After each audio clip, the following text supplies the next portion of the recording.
দেখো খোলার চেষ্টা করছে, হাত ঝেড়ে ঝেড়ে, হাতটা ঝাড়ছে, ভাবছে খুলে যাবে। এতেই স্টপেজ? এখনো তো তোমার অনেক খাওয়া বাকি সারাদিন।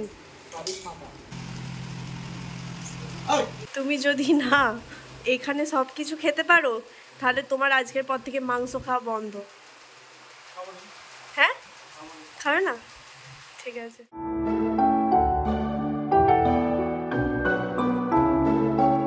Hello everyone, welcome back to my channel. কেমন আছো সবাই? আশা করছি সবাই অনেক ভালো আছো, আর আমরাও অনেক ভালো আছি।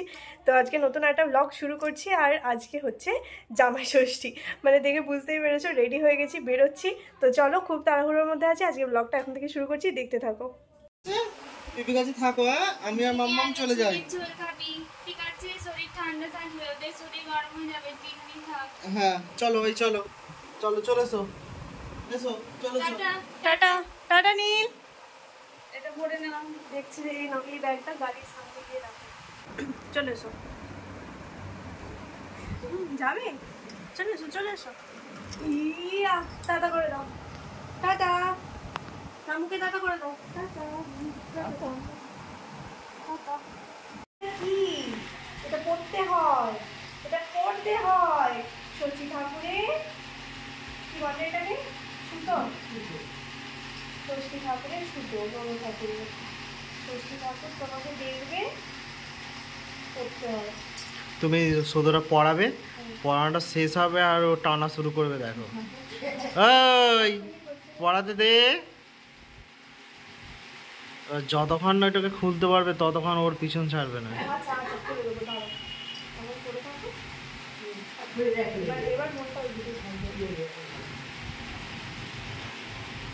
আমাকে কি পড়ে দিচ্ছিস? নে না,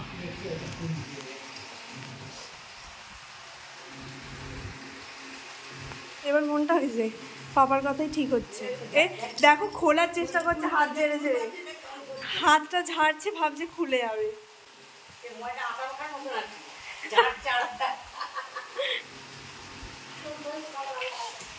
এই যে এখানে দিদা,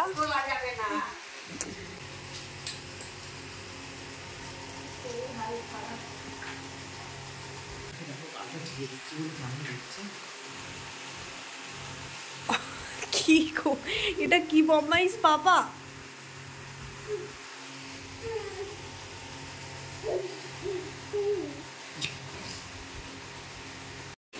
আর ওই যে মা ওদিকে খাবার জোগাড় করছে, রীতের আর আমার দুজনের।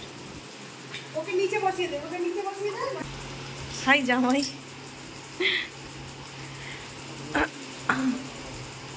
আমার মা ঘেমে চান করে গেছে, মানে একদমই যেটাকে বলে চান।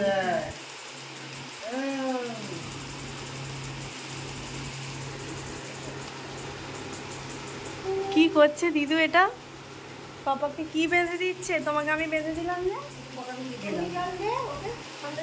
হ্যাঁ, ওই জলটাই।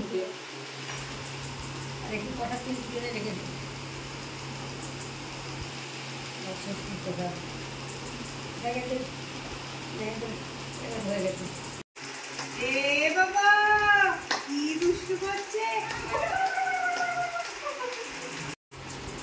দেখো দেখো। যা বেরিয়ে গেল, যাও। যাবে না, বেরোবে না। কি দিচ্ছে?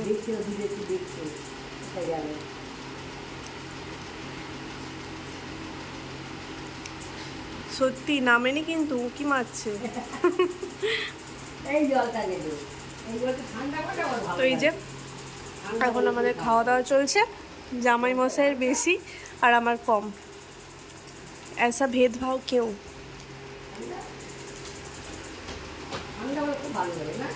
দিদু একটা ডিশ দিয়ে যাও, আমি বাজাবো।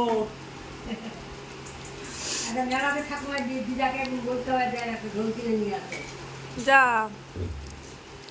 আরে চামচ আর একটা ডিশ পিস দিয়ে দিলে টান টান টান টান করবে, খেলবে। যা চলে গেল।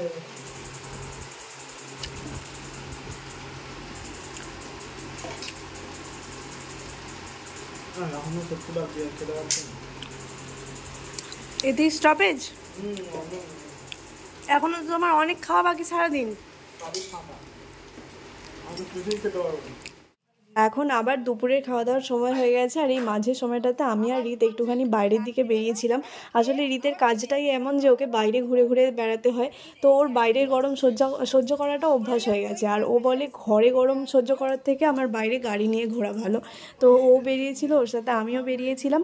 আর এখানে মাও ওকে এটাই বলছিল যে ও চাইলে দুপুরবেলা খাওয়া দাওয়া করে বাড়ি চলে যেতে পারে, তারপর আবার রাত্রিবেলা আসতে পারে। আসলে ওর এখানে থাকতে বেশ গরম লাগে বলে মাও ওকে এখন মানে গরমটায় জোর করে থাকতে আর বলে না। তো আবার কিছুক্ষণ আগে বাড়ি এলাম, তারপরে এসে অনেকক্ষণ বসেছিলাম। আসলে সকালের খাওয়া দাওয়ার পরই পেটটা এত ভর্তি হয়েছিল যে তারপরে আমাদের দুজনের কারোরই খাওয়ার ইচ্ছা ছিল না। তারপরে এখন প্রায় 3:30 মতো বাজে, এখন আমরা খেতে বসছি। এখনও পর্যন্ত মানে সেইভাবে পেট খালি হয়নি যে খেতে ইচ্ছা করছে না। আসলে কি বলতো, এত গরমে না কারোরই সেভাবে কিছু খাওয়ার মানে ইচ্ছাই থাকে না। কিন্তু এই জামাই ষষ্ঠীর অনুষ্ঠান মানেই হচ্ছে খাওয়া দাওয়ার অনুষ্ঠান। রিত আজকেই বলছিল যে এই জামাই ষষ্ঠীটা যদি শীতকালে হতো তাহলে বেশ ভালো হতো, সব জামাইরা বেশ ভালো করে মন খুলে খেতে পারতো। তো যতই হোক, জামাইরা খেতে পারুক না পারুক, শাশুড়ি মায়েরা তো তাদের যৎসম্ভব চেষ্টা করে জামাইদেরকে তুষ্ট করার, নানা রকম রান্না করে। তো এখানে আমার মাও করেছে সাদা ভাত, পোলাও, পটল ভাজা, আলু ভাজা, চিংড়ির মালাইকারি, সর্ষে দিয়ে রুই মাছ, চিকেন, মাটন, চাটনি, পাঁপড়, মিষ্টি, দই, ফল, এই সমস্ত। এখন ব্যাপার হচ্ছে যে জামাই কতটা খেতে পারে। কি লুকটা দিলে তুমি? যদি না এখানে সব কিছু খেতে পারো তাহলে তোমার আজকের পর থেকে মাংস খাওয়া বন্ধ। হ্যাঁ, খাবে না? ঠিক আছে। তো গরমে ভালো করে কিছু খাওয়াও গেল না, যা হোক খেলাম। এখন হাওয়ায় বসে বসে আরে আজকে তো খাওয়ারই অনুষ্ঠান, তাই না? আমার বর বলছে যেন খেতেই এসেছি। আজকের অনুষ্ঠানটা তো খাওয়ার জন্যই। তো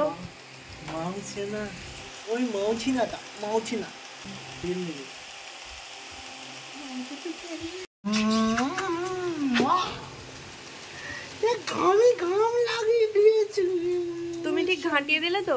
কি সুন্দর জলের বোতলটাকে পাশ বালিশ করে শুয়ে আছে।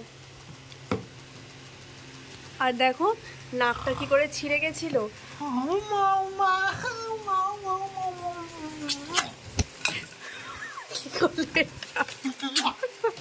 ভয় পেয়ে গেছে।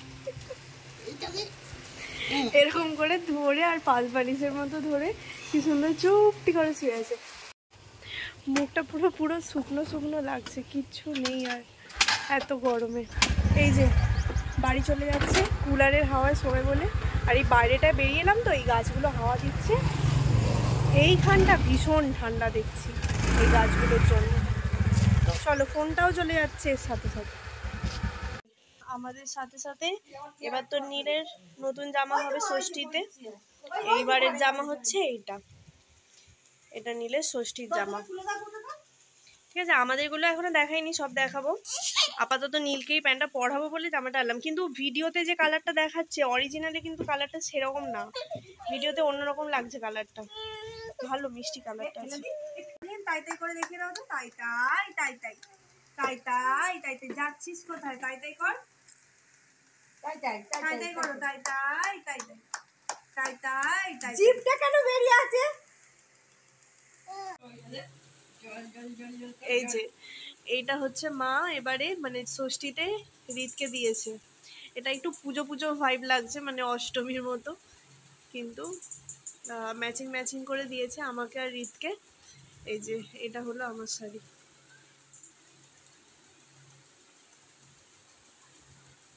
নীলেরটা একটু আগে দেখালাম। এই যে এটা হচ্ছে যে নীল একবার পরে বড়দিদুনের সাথে বেরু করে চলে এসছে। ওরও জামা পরা হয়ে গেছে, ওর পাপারও জামা পরা হয়ে গেছে। ওর পাপাও একবার পাঞ্জাবিটা পরেছে। আর রাতুলকে আরেকটা গেঞ্জি দিয়েছে। হ্যাঁ, গেঞ্জিটাও পরে চলে গেছে, মানে ষষ্ঠী বসেছিল খেতে যেটা, ওই গেঞ্জিটা দিয়েছিল। আর আমি নাইটিটা পরেছিলাম, এই যে গোলাপি নাইটিটা, এই নাইটিটাও দিয়েছে। মানে আমাদের দুটো করে, আর নীলের শুধু একটা। নীল এটা সফট ঢাকাই।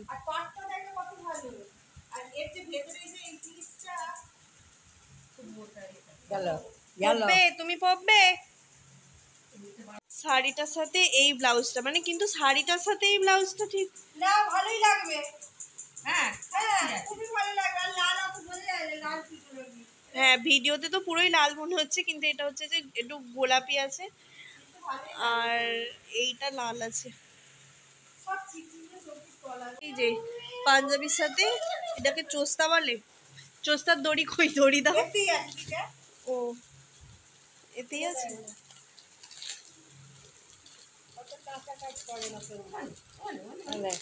পুজোয় দিতে হবে তো, আবার পুজোয় দিতে হবে তো।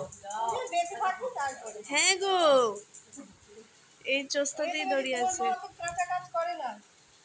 আর মাকে দেওয়া হয়েছে এই দুটো শাড়ি, মানে আমরা তো আসার সময় শাড়ি নিয়ে আসিনি, কিন্তু মাকে নিয়ে বেরিয়েছিলাম, মায়ের পছন্দ মতো শাড়ি মাকে কিনে দিয়েছি। আর নীলসোনা মামুর বাড়িতে আসবে আর এদিকে ওর মিমিরা ওর সাথে দেখা করতে আসবে না, সেটা তো হতেই পারে না। বিকেলবেলা ওর রানু মিমি এসেছিল, বড়দিদুন এসেছিল ওর সাথে দেখা করতে, আবার সন্ধেবেলা টিনা মিমি অফিস থেকে ফিরে তারপরে আবার ওর সাথে দেখা করতে এসেছে।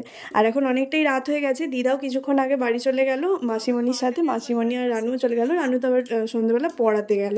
আর এখন টিনাই আছে ওর সাথে, মানে নীলের সাথে খেলা করছে। তো আর আজকে কিন্তু নীলের মামুরও বাড়ি আসতে অনেকটা দেরি হচ্ছে।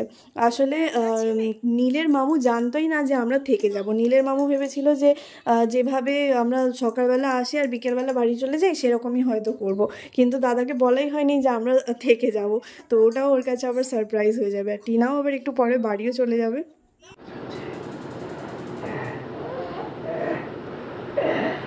সুপারম্যান।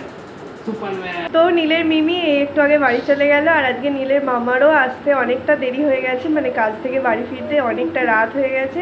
তো এখন তো মামুর সাথে খেলা করছে। আর আমাদের যে জামাই সে তো সেই কোন বিকালেই বাড়ি চলে গেছে। আসলে বিকালে বাড়ি চলে গিয়েছিল, কিন্তু বলেছিল যে আবার রাত্রিবেলা আসবে, কিন্তু আমাদের এখানে একটু আগেই একটু ঝড় বৃষ্টি হয়ে গেল, মানে বৃষ্টি হয়নি সেরকম, বৃষ্টিটা একদম অল্প হয়েছে, কিন্তু বেশ ভালো মতো একটুখানি ঝড় হলো। তো সেই কারণে ও আর আসেনি, আসতে বারণ করা হলো। তো যাই হোক এই হচ্ছে ব্যাপার। তো চলো আমাদের জামাই ষষ্ঠীর ভিডিও আজ এখানেই শেষ করা যাক। তোমাদের সাথে দেখা হচ্ছে নতুন আরেকটা ভিডিওতে। ততক্ষণের জন্য সবাই খুব ভালো থেকো, সুস্থ থেকো। চলো আজকের মতো টাটা।